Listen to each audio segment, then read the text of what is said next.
tengah gegap gempita demokrasi yang seharusnya menjamin kebebasan dan keadilan, justru muncul dua nama yang menjadi simbol perlawanan terhadap kekuasaan yang sewenang-wenang: Hasto Kristianto dan Tom Lembong. Keduanya adalah korban kriminalisasi politik di era pemerintahan Jokowi. Satu dari partai yang sama, satunya lagi mantan pembantu presiden.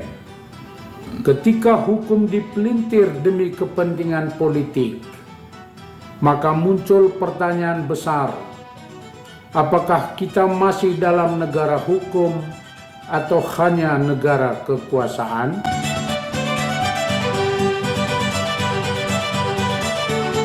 Selamat datang di PJP Ginting Channel Opini Kebangsaan, kanal yang menyuarakan nurani rakyat dan membongkar praktek kekuasaan yang menyimpang.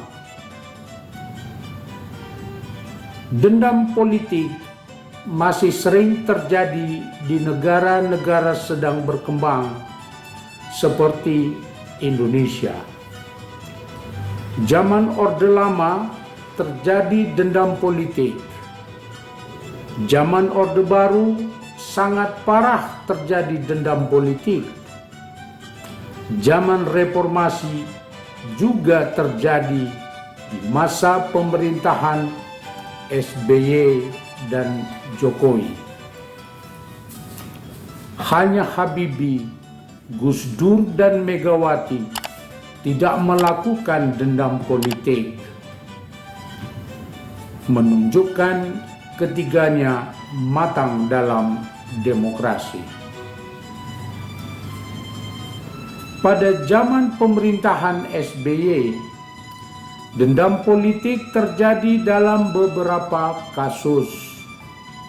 Namun yang paling mencolok dan dapat perhatian luas adalah kasus Ansar Ansari, Ketua KPK kala itu.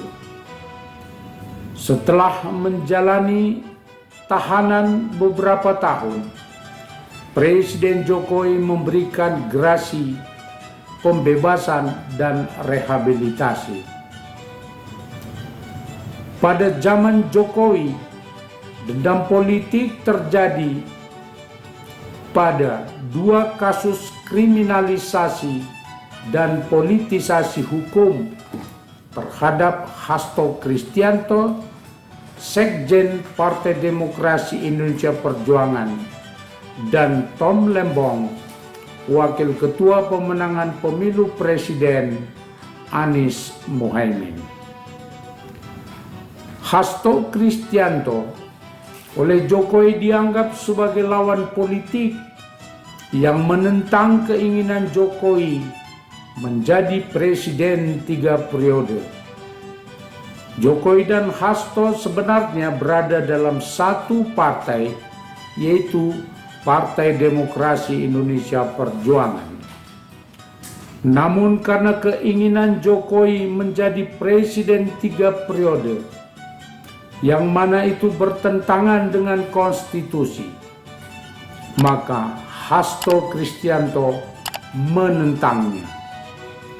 Sedangkan Tom Lembong adalah seorang menteri Jokowi yang dalam pemilu presiden tidak mendukung pasangan yang di-endorse oleh Jokowi, yaitu Prabowo Gibran.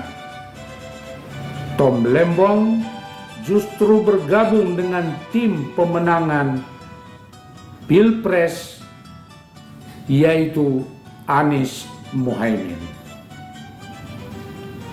Karena kedua momen politik yang berseberangan dengan Jokowi, baik Hasto Kristianto maupun Tom Lembong dipolitisasi dan dikriminalisasi hukum oleh Jokowi melalui kasus ecek-ecek. KPK menjadi perpanjangan tangan Jokowi untuk memenjarakan keduanya. Melalui persidangan yang dilakukan secara terbuka, kedua kasus yang dituduhkan didakwa kemudian divonis oleh penyidik, jaksa, dan hakim tipikor kental nuansa politis dan kriminal yang bertentangan dengan fakta-fakta hukum yang ada di depan pengadilan. Kasus Hasto Kristianto sebenarnya sudah selesai pada tahun 2020, namun dibuka kembali oleh KPK atas inisiatif dan instruksi Joko Widodo. Kasus Tom Lembong berkaitan dengan kebijakan impor yang atas instruksi Presiden yang sudah berlangsung pada tahun 2016. Jelas banget kelihatan bahwa kedua kasus itu dipaksakan. Hasto Kristianto divonis 3,5 tahun penjara, Tom Lembong 4,5 tahun penjara. Jagat hukum tanah air pun pro kontra atas vonis tersebut.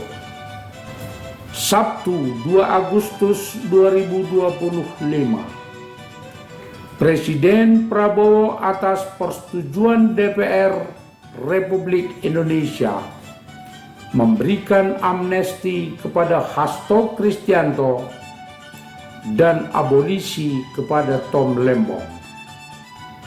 Dengan demikian, keduanya dibebaskan dari semua tuntutan hukum dan rehabilitasi terhadap nama kedua yang bersangkutan.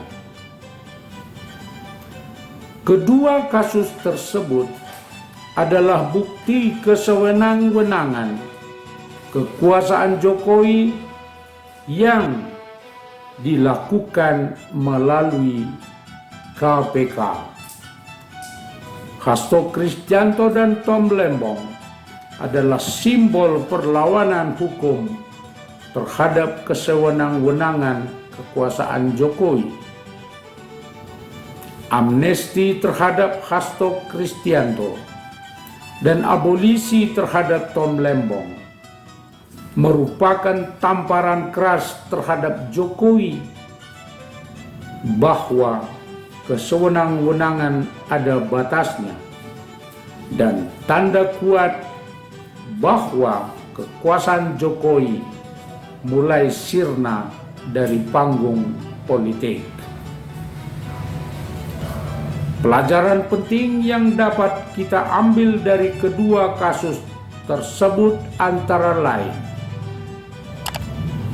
kekuasaan yang diperoleh melalui cara demokrasi dalam praktek tidak boleh digunakan secara sewenang-wenang. Kekuasaan dalam negara demokrasi ada batasan dan tujuan positifnya, tidak boleh melampaui ketentuan konstitusi. Praktek kekuasaan yang sewenang-wenang pada dasarnya akan selalu mendapatkan perlawanan oleh warga negara yang taat hukum.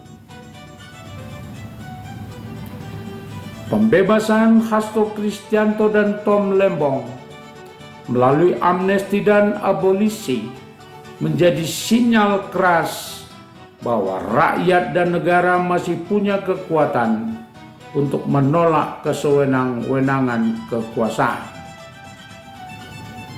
Mereka bukan hanya dua tokoh yang dibebaskan dari jerat hukum, tapi juga simbol bahwa kebenaran pada akhirnya akan menemukan jalannya sendiri.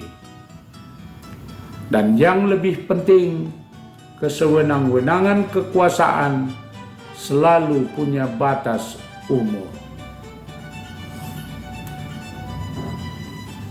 Apa pelajaran yang bisa kita ambil?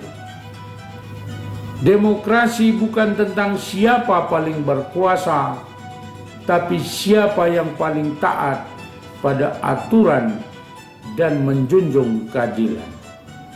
Sampai di sini pembahasan kita. Kami ingin mendengar pendapat Anda. Apakah Anda melihat pembebasan ini sebagai awal babak baru perlawanan terhadap penyalahgunaan kekuasaan? Tulis pandangan Anda di kolom komentar. Jangan lupa untuk subscribe, like, dan share video ini agar diskusi publik semakin hidup dan tercerahkan. Sampai jumpa di periode berikutnya di PJP Ginting Channel Opini Kebangsaan. Salam kritis dan membangun. Terima kasih.